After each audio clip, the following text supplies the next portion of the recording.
Mari kita terlebih dahulu berdoa kepada Tuhan kita.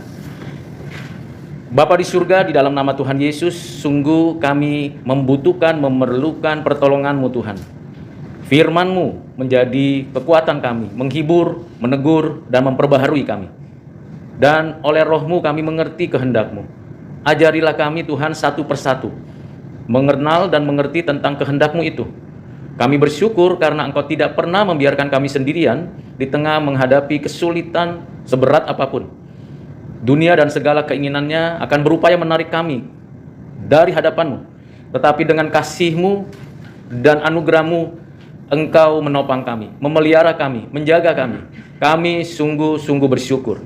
Pagi hari ini kembali kami mau mendengarkan, merenungkan, merefleksikan firman-Mu. Agar kami mengerti kedalamannya, kiranya Roh Kudus memberikan kepada kami pencerahan. Dan bukan hanya itu ya Tuhan, kiranya nantinya kami dapat terapkan firman-Mu ini dalam kesehari-harian kami, dalam tugas pelayanan kami di kampus kami ini, maupun juga dalam kehidupan kami di rumah, di gereja, dan dalam masyarakat. Ya Tuhan, pimpin sertai percakapan kami untuk mengerti kebenaran-Mu. Di dalam nama-Mu Tuhan Yesus kami berdoa dan mengucap syukur. Amin. Mari kita bersama-sama membuka firman Tuhan dari surat Paulus kepada jemaat di Korintus, 1 Korintus pasal 7, ayat 17 sampai 24. Saya membacakannya untuk kita sekalian. Kita dapat mengikutinya melalui bahan-bahan materi yang sudah diberikan. Demikian firman Tuhan. Selanjutnya, hendaklah tiap-tiap orang tetap hidup seperti yang telah ditentukan Tuhan baginya, dan dalam keadaan seperti waktu ia dipanggil Allah. Inilah ketetapan yang kuberikan kepada semua jemaat. Kalau seorang dipanggil dalam keadaan bersunat, janganlah ia berusaha meniadakan tanda-tanda sunat itu. Dan kalau seorang dipanggil dalam keadaan tidak bersunat, janganlah ia mau bersunat. Sebab bersunat atau tidak bersunat tidak penting, yang penting ialah mentaati hukum-hukum Allah. Baiklah, tiap-tiap orang tinggal dalam keadaan seperti waktu ia dipanggil Allah. Adakah engkau hamba waktu engkau dipanggil? Itu tidak apa-apa. Tetapi jikalau engkau mendapat kesempatan untuk dibebaskan, pergunakanlah kesempatan itu. Sebab seorang hamba yang dipanggil oleh Tuhan dalam pelayanannya adalah orang bebas milik Tuhan. Demikian pula orang bebas yang dipanggil Kristus adalah hambanya. Kamu telah dibeli dan harganya telah lunas dibayar. Karena itu janganlah kamu menjadi hamba manusia. Saudara-saudara, hendaklah tiap-tiap orang tinggal di hadapan Allah dalam keadaan seperti pada waktu ia dipanggil. Demikian firman Tuhan. Yang berbahagia adalah kita yang menyimpannya dan merenungkannya siang malam lalu melakukannya. Yang ingin saya highlight untuk ayat-ayat yang baru saja kita dengarkan, untuk kita sama-sama dalami, yaitu kata pertama mengenai waktu ia dipanggil Allah. Kalau kita berbicara waktu dipanggil Allah, itu bukan hanya berbicara tentang kronologis kehidupan kita, tetapi momen di mana seseorang itu dipanggil oleh Allah. Pada momen itulah Roh Kudus bekerja, dan pada momen itulah kita dilahirbarukan oleh Roh Allah. Dan pada momen itulah kita disebut ciptaan baru. Jadi Bapak Ibu kita sekalian, pernahkah mengalami yang namanya momen berjumpa dengan Tuhan secara personal? Ada beberapa pengalaman orang berjumpa dengan Tuhan pada momen bertemu itu dipanggil Allah. Misalnya melalui kebaktian di gereja, atau kebaktian kebangunan rohani, atau ada seorang penginjil atau misionari yang memberikan penjelasan tentang siapa Yesus Kristus, atau mendengarkan lagu-lagu pujian seperti yang pernah saya sharingkan, bahwa ada seorang Aceh bertetangga dengan seorang Kristen di Banda Aceh. Ia percaya kepada Kristus karena tetangga yang Kristennya itu selalu menyanyikan lagu pujian pada waktu ia ada di dapur, dan suara itu terdengar dan terus menerus, dan itu menggugah hatinya untuk percaya oleh karena Roh Kudus bekerja di dalam hatinya. Ada juga orang yang berjumpa Tuhan momen ketika baca Alkitab. Dia ingin selidiki, dia ingin cari kelemahan, kekurangannya. Ternyata dengan cara itu Tuhan membuka hatinya dan terjadilah pembaruan hidup. Jadi momen waktu dipanggil Tuhan, calling dari Tuhan itu spesial, dan itu hanya untuk orang-orang khusus. Tidak semua orang dipanggil secara khusus. Semua orang menerima informasi tentang Kristus adalah Tuhan dan Juru Selamat. Tapi ketika dipanggil secara khusus dan langsung mengatakan, "Ya Tuhan, di sini aku," itu berarti pekerjaan Roh Kudus. Dan yang perlu kita renungkan adalah ketika kita diberikan momen itu, ketahuilah Tuhan mengaruniakan sarana iman. Iman dikaruniakan pada momen itu. Jadi pada momen di mana satu momen kita dengan mulut mengaku, dengan hati percaya, di situ berarti ada iman yang dikaruniakan, yaitu iman yang menyelamatkan. Iman yang dikaruniakan itulah yang menjadi sarana kita confess kepada Tuhan.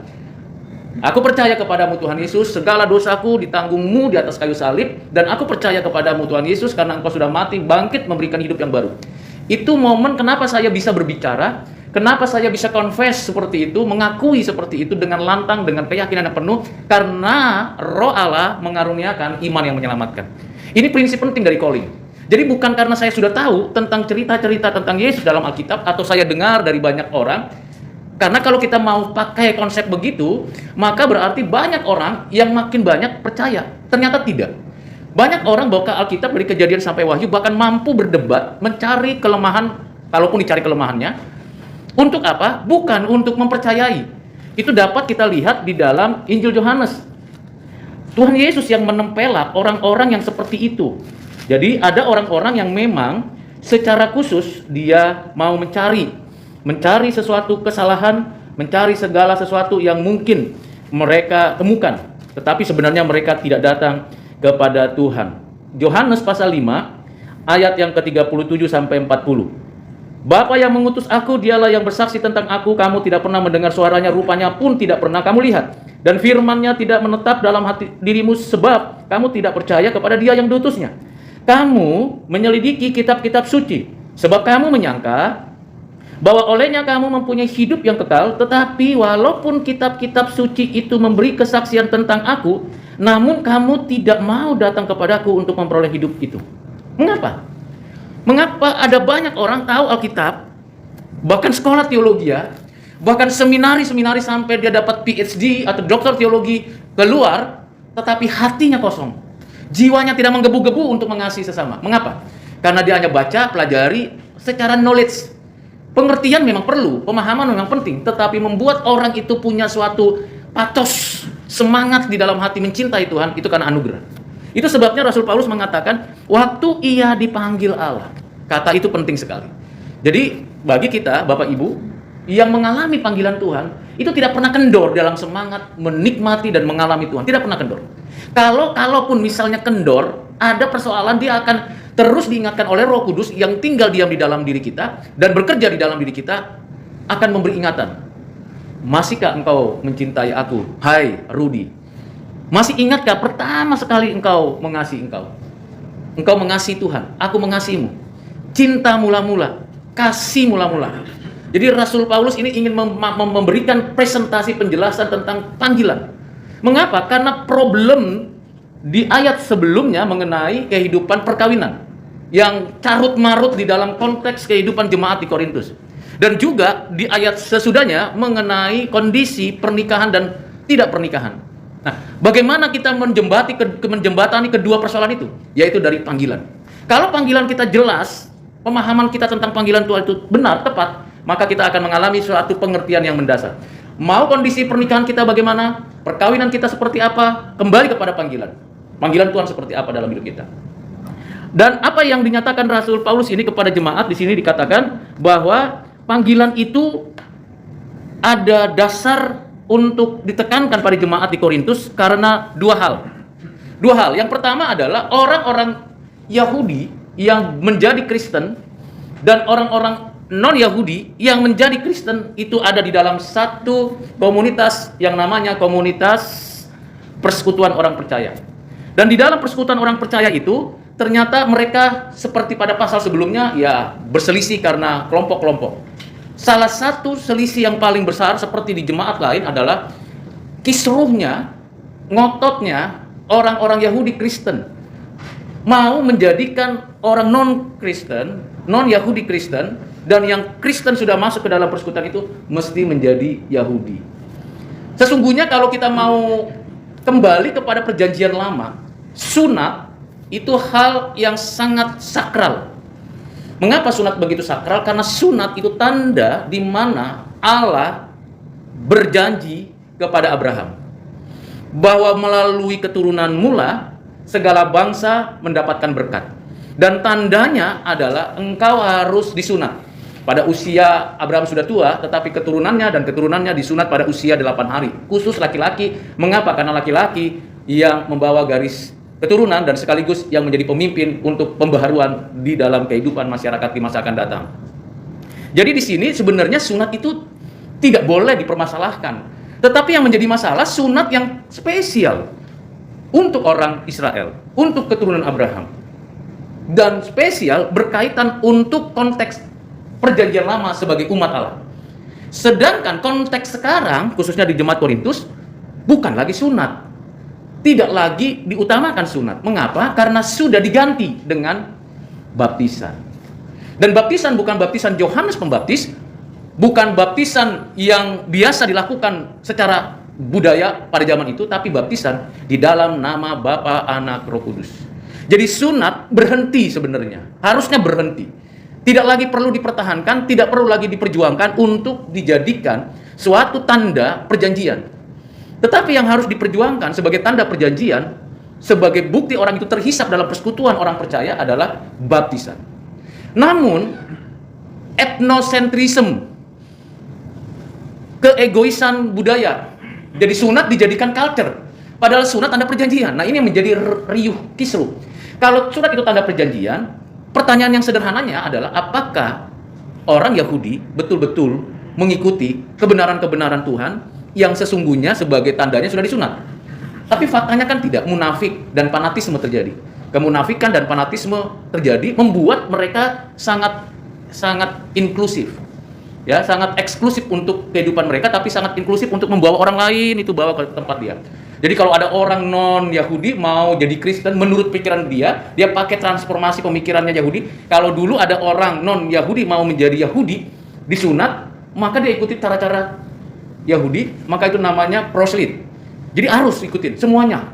Nah sekarang format itu ternyata dipakai di dalam gereja. Padahal Tuhan Yesus sudah mengatakan bahwa pergilah jadikanlah semua bangsa muridku. Di situ tidak ada lagi tembok dan tidak ada lagi penghalang, tidak ada lagi kotak-kotak sekat-sekat. Maka Rasul Paulus mengingatkan, sunat itu sudah berhenti dan tidak perlu lagi, tidak penting lagi, tidak berguna lagi. Kenapa tidak penting dan tidak berguna? Karena itu sudah digenapi di dalam Kristus. Tanda perjanjian yang sudah dinyatakan Tuhan di dalam perjanjian lama itu sudah digenapi di dalam Kristus. Jadi tidak perlu lagi. Adalah cukup sangat merepotkan kalau ada orang yang mempertahankan sunat sebagai tanda bukti lagi keselamatan. Padahal tidak demikian. Di pihak lain karena sudah digosok, didorong, mungkin dibuat semacam strategi, akhirnya orang-orang non-Yahudi bukan Israel, ya udahlah kita disunat saja begitu. Di pihak lain orang Yahudi, wah kalau begitu kita hilangkanlah tanda sunat. Jadi sebenarnya dua-dua responnya salah. Paulus mengatakan selesai di situ. Nah ini berkaitan dengan orang Yahudi dan tanda keselamatan bagi orang Yahudi, tanda perjanjian yang dikaruniakan Tuhan kepada Abraham dan keturunannya. Lagi pula itu hanya untuk keturunan Abraham, Ishak, Yakub, Israel dan keturunannya, bukan untuk segala bangsa. Kecuali berkatnya yang dibagikan kepada segala bangsa. Dari sejak awal orang-orang Yahudi itu selalu egois di dalam urusan kesukuannya sampai sekarang. Pokoknya dia yang paling superior dan yang lain itu nggak ada apa-apa. Dan mereka berjuang mempertahankan itu sampai sekarang. Dan itu kekuatan yang luar biasa di seluruh dunia. Padahal jumlah penduduk mereka atau jumlah orang Israel di seluruh dunia yang asli itu paling banyak sekitar 17 juta dari berapa miliar penduduk dunia. Tapi pengaruh mereka di Eropa, di Amerika, di Australia, di Asia, termasuk di Indonesia itu besar sekali. Nah itu yang perlu kita ketahui. Karena mereka ingin mempertahankan. Dan yang paling minoritas yang memang orang Yahudi. Tapi pengaruhnya luar biasa. Tapi Paulus mengatakan tidak perlu itu gitu. Jadi ini ada sesuatu yang menjadi persoalan. Maka Paulus menekankan berulang kali di ayat yang ke-17 dan ayat 24 dan di tengah-tengahnya dikatakan tiap-tiap orang tinggal di hadapan Allah dalam keadaan seperti pada waktu dipanggil. Jadi bagian ini penting. Bagian yang kedua pada konteks pergumulan saat itu. Nah, Paulus ingin mengatakan pada konteks pergumulan saat itu. Apa itu? Perbudakan. Perbudakan itu dari zaman dahulu sampai sekarang terjadi.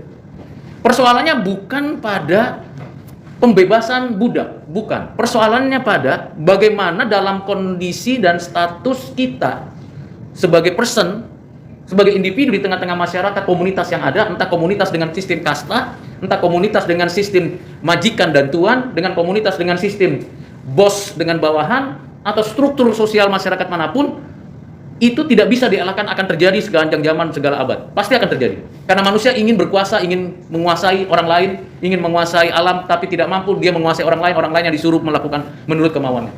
Itu fakta kejatuhan. Itu fakta kejatuhan. Nah, yang Paulus ingin tekankan kepada jemaat di Korintus adalah, entah apapun situasi dan kondisi pada posisimu, hai jemaat Korintus, hal yang penting ingat panggilan Tuhan. Tugas panggilan Tuhan itu apa? Tugas panggilan Tuhan sangat simpel, dan itu tinggal diimplementasikan dalam kehidupan kita. Kerjakan bagianmu untuk memuliakan Tuhan dan menjadi berkat bagi orang lain. Itu sederhananya. Jadi ketika kita ditempatkan dalam konteks kekinian, entah itu staff, entah itu office boy, entah itu di dalam struktur masyarakat, seperti saya misalnya di hadapan orang Batak itu ada hula-hula dengan sabu tua, buruh saya sebagai buruh yang paling bawah yang disuruh-suruh misalnya, atau saya jadi pimpinan, atau saya jadi bawahan dan seterusnya. Posisi itu tidak menjadi alasan kita tidak setia memuliakan Tuhan. Nah, ini penting prinsip ini. Kalau sudah begitu, berarti sentral daripada kehidupan dalam berelasi dengan sistem yang begitu rumit dimanapun begitu, tetap adalah Kristus yang dimuliakan. Jadi kita tidak memandang siapa yang ada di atas kita atau siapa yang di bawah kita, tapi memandang kepada Kristus. Mengapa? Karena yang pertama, Rasul Paulus mengatakan kita adalah orang yang bebas.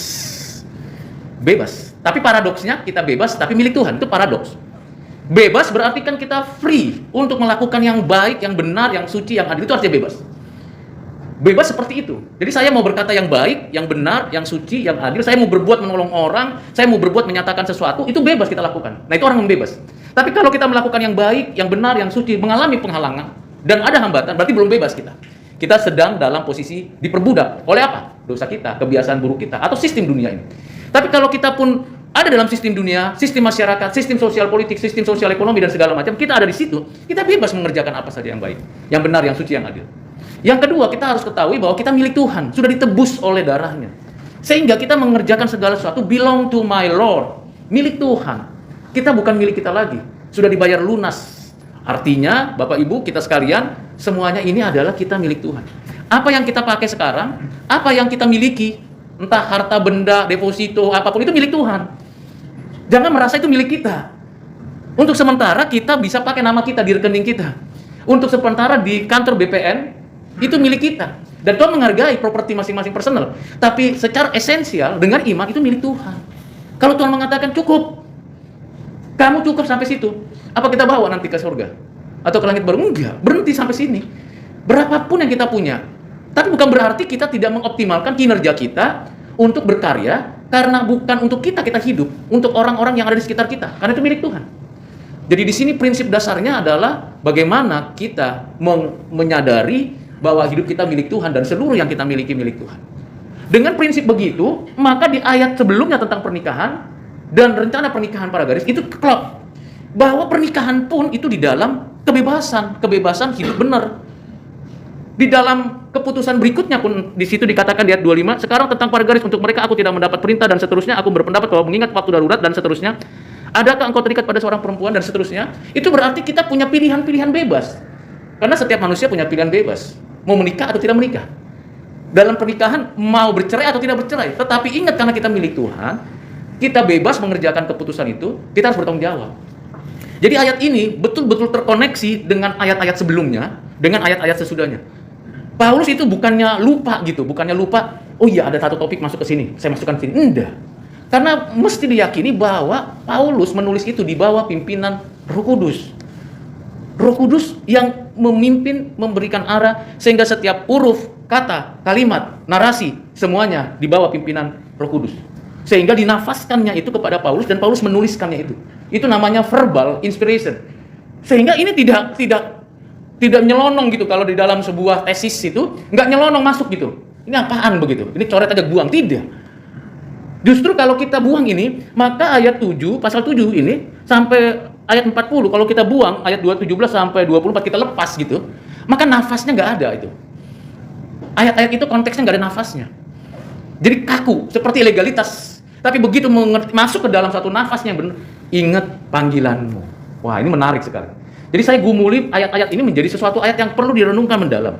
Satu kata itu dikatakan waktu ia dipanggil Allah. Bagaimana? Maka awalilah dulu dengan satu sikap introspeksi diri, apakah saya sudah dipanggil Allah? Jangan-jangan ada yang dulu. Panggilan Allah yang pertama umum kita. Ya kan, kenal, tahu, ngerti. Panggilan dua secara khusus itu, yang kedua adalah panggilan spesial untuk kehidupan kekal. Panggilan ketiga untuk menerapkan panggilan yang khusus itu ke dalam kinerja kita masing-masing. Tupoksi masing-masing.